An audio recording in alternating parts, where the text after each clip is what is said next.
उद्धव साहेबांच्या बाबतीमध्ये शिंदे साहेबांनी जे बोलतो त्यांचा इथे मांडलेला विषय, त्यांनी मागच्या काळामध्ये सुद्धा हे सांगितलं होतं की ज्यावेळेस बाळासाहेबांनी स्वतः म्हटलं होतं की ज्या दिवशी आम्ही काँग्रेसची घरोबा करू त्या दिवशी आम्ही आमचं दुकान बंद करू. खरं म्हणायला गेलं तर काँग्रेसबरोबर जाणंच उद्धव साहेबांचं हे चुकीचं होतं, हे जनतेने सुद्धा मान्य केलेलं आहे. विधिमंडळाच्या आवारात त्यांनी हरामखोर असा शब्दप्रयोग केलेला आहे. मला माहीत नाही ते. देवकरांचा प्रवेश काल होणार होता अजितदादांच्या गटामध्ये, मात्र तो झाला नाही, रखडल्याचं पाहिलं नाही.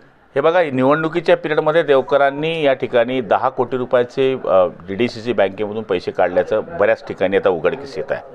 निवडणुकीच्या पिरियडमध्ये असे अचानक 10 कोटी रुपये श्रीकृष्ण संस्थेच्या नावावर काढणं, मला तरी असं वाटतं की कॅश इन हँड ठेवणं हे फार चुकीची बाब आहे. मी निवडणूक आयोगाकडे सुद्धा याची तक्रार करणार आहे, अँटी करप्शनवाल्यांकडे सुद्धा तक्रार करणार आहे. आणि मला हे माहिती आहे कोणताच पक्ष त्यांना स्वीकारणार नाही, कारण की जिल्हा मध्यवर्ती बँकेमध्ये घेतलेलं कर्ज असेल, ते न फेडलेलं असेल, बुलढाणा अर्बन बँकेचं असेल, मजुरांचे पैसे खाल्लेले असतील, शाळेमध्ये जे कॉलेजमध्ये शिक्षक शिकवत आहेत त्यांचा पगार देणं नसेल, त्याचबरोबर तिथे जे 26 लाख रुपये भाड्याने ती बिल्डिंग देऊन ठेवली आहे, ती कायद्याच्या बाहेर असून सुद्धा ती बिल्डिंग प्रेशराईज करून प्रशासनाला भाड्याने दिलेली असेल, या सगळ्या गोष्टींचा जर विचार केला तर कोणत्याही पक्षात गेले तो उनको अंदर जाना है भाई.